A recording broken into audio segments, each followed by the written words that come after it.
Hello, welcome to the Happy Families podcast. Most households around the country right now are getting ready for school. For the first time this year, oh my goodness, it's a big day. The first day of school, how are you feeling about it? How are you going to set things up so that this can be a good school year? Today on the pod, we thought we would approach this a little differently. Today, we're looking at how to create a great relationship with your child's or your children's teachers, because the quality of that relationship, the way that that teacher looks at your child each day, can really have a big impact on the way that the year is going to go. Today on the pod, we talk about one major problem that we have in this domain, creating that great relationship with teachers, and three of the very best ideas that we've come up with to help you to get things absolutely nailed, stacked. We're going to spill the tea right after this. Stay with us.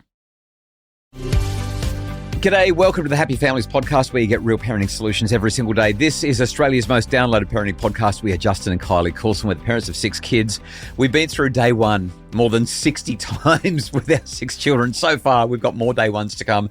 We've got You're really making me feel old right now. I did a little bit of a flashback the other day, and I had this experience, not at all related to what we're talking about today, but it really shook me. It shook me, that's the wrong word. It made me cry. I was sitting there and I was reflecting on all of the experiences. I kind of had this flashback, like my life passed before my eyes, sitting in this place with our kids, then going to this place and watching the progression as they got older and going from 1 child to 2 children to 3 children, walking in the school gate, saying farewell again and again. And now, daughter number 5, grade 11. Daughter number 4 finished year 12 last year. Our 6th daughter is homeschooling, so we've already started school for her. We just figured you're at home and you're starting to complain that you're bored. Let's do some school. So she's started grade 6 this year already. But today is day one for so many families around the country. There are still a few areas that will head back to school, but it's pretty much kicking off today. And Kylie, the question that we need to talk about, and I'm really putting a lot of this on you for this podcast episode, because you've been at the coalface. I talk to teachers every single day, but you're the one who has dealt with stuff that's personal, that's about our kids, that's about the relationship that our child has with the teacher and that we have with the teacher. Today, we're answering the question, how do you build a strong relationship with your child's teacher? First thoughts. As you were talking, I was just kind of thinking back on some of the experiences we've had, and the most memorable years that have stood out to me are the ones where I've had that great working relationship with teachers. How good is it when you see the teacher and they smile at you and they recognize you and their eyes light up and your eyes light up and you're like, oh, it's so good to see you, as opposed to, oh, or no. I've been dying to see you. I really just wanted to tell you what Johnny's been up to this week. Like, we had this massive win in the classroom. Beautiful. You know, the challenge is I don't feel like the system is set up to support either one. Yeah. And that's challenging. We've got teachers who really want to spend time with you, but they're locked into minute by minute timetabling. So you show up at a parent-teacher night, and how many minutes do you get? Like 5 or 10 minutes with a teacher? Depending on the school, between 10 and 15 minutes. But when you're talking about 6 months worth of schoolwork, it's pretty intense. Especially if you've got a challenge that you want to address, 15 minutes goes away in the blink of an eye. So something that comes up for me all the time when I'm doing professional development with staff is a lot of staff, honestly, they don't like parents. Education staff, this is the thing that you're not supposed to say, and I'm saying it, but a lot of teachers really don't like parents. And I think that their concern around parents is kind of justified. So I did a little bit of digging into some stats. I haven't gone through this with you, but I pulled some stats out for this. And this is why today's conversation matters so much. Getting that relationship with your child's teacher right matters, because this is one of the biggest stress points for teachers. It's one of the most popular reasons they give for wanting to get out of the profession. Other than the behaviour of students, it's the behaviour of parents, not having good relationships with them. They just want to teach. Like you said, they just want the parents to parent, and they want the teachers to teach, and that would work really well. Here are the stats. 84.5% of teachers reported experiencing some form of student or parent enacted bullying in a 9 to 12 month period. That was a 2020 study of 1,200 teachers here in Australia. This is a La Trobe University study. 60% of teachers experienced parent-led bullying. 70% experienced student-led bullying. 65.2% of teachers who experienced bullying had considered leaving the profession. Now, there's one other thing that I want to go through here in terms of stats, and then we'll talk about how to make sure this doesn't happen. 15 0.2% of teachers have been verbally disparaged by parents. That is, the parents are getting stuck into them and saying horrible things to them to their face, just being really, really horrible. Teachers report being yelled at, sworn at, and even hit by parents. Wow. Parents threatening teachers. And I could go through a whole lot more stats, but I don't think that I need to. I mean, I feel quite uncomfortable, even a little bit ick. No, not a little bit. I feel actually ill when I think about a parent going into a school and responding. And I want to be sympathetic to parents who are dealing with some really significant stresses and feeling extraordinarily frustrated because of the challenges they've got at home, the challenges they've got with their child, and now the teacher is on their case, or the teacher is not understanding their child, or not listening to the directives, or not, or they just don't feel like their child's needs are being met. Yeah. We've got this learning plan, this personalised development plan for the student, and it's not following. So it's complicated, but I want to get onto the front foot and hit a positive note today. I just wanted to flag that those difficulties exist and it is complex. But my goodness, parents, if you want to have a good relationship with your child's teacher, no matter how badly it feels like it's going, yelling at them, swearing at them, calling them names, or being physical with them, it's not going to be good for the relationship. It's not going to be good for you or for your child. Don't do it. Find better solutions. Oh, guess what? We've got 3 of them right now. When it comes to building a good relationship, it doesn't matter what relationship it is. It takes time. Yes. It takes time and face-to-face time.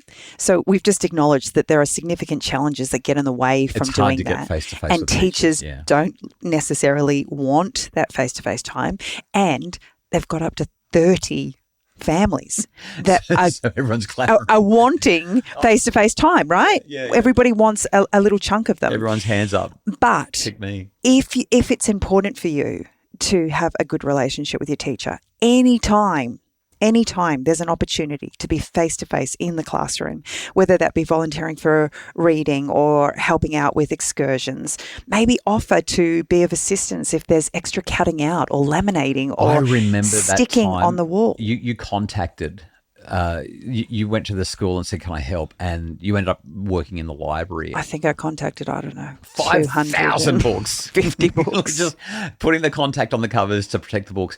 But all of a sudden, and not every parent can do that, but all of a sudden when you are stepping into the school environment and saying, I'm here to help, and if the school takes advantage of that, then you do develop the relationships. You do get that time. You get the time, so people get to see you as somebody who wants to contribute to the community. People like you when you can contribute, as opposed to drop the kids off at the gate and walk away. But you're also front of mind as well.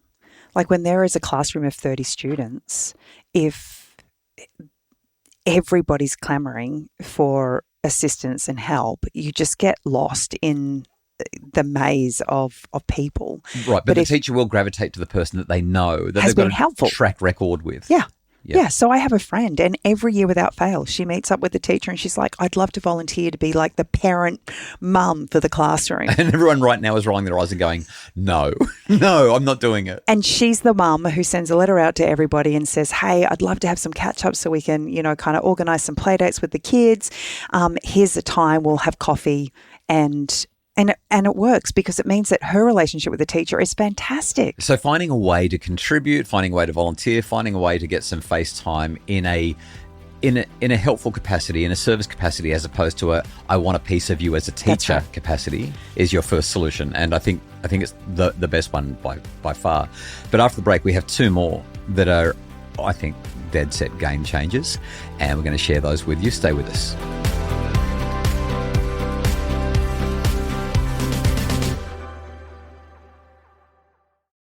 We're back. This is the Happy Families podcast. All right, Kylie, I am a huge fan of gratitude. You reckon that gratitude is a surefire way to make a difference when it comes to the relationship that you have with your students, your child's teacher. Please explain. So, ebbs and flows in life. There have been times where I have been onto this big time and other times where it has slipped by the radar. But one of the things that I love doing is at the beginning of the year, just putting together a small, hope this year's great package for the teacher. It could be as simple as a coffee voucher. and just a small note to express that. But it could be a few like classroom supplies that you have put together nicely and just acknowledged that you're really excited for them to be your child's teacher and getting to know them better throughout the year. So something that you did at Christmas was dropped off some coffee vouchers to our Year 10 daughters' teachers, and some of them had literally never received any kind of a gift at all. Like, they were blown away. That blew me away.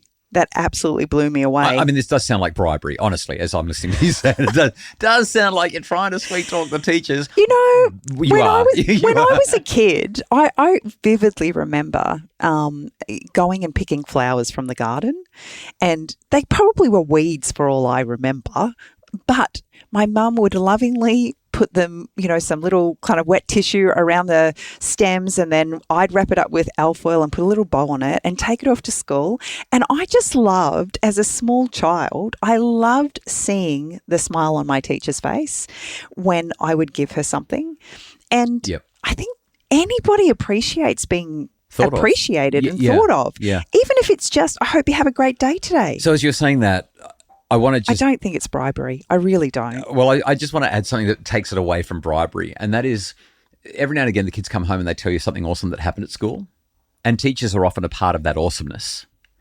And what it would look like in the teacher's mind if your child goes to school tomorrow with a little note that says, yesterday Ella came home from school and told me about this.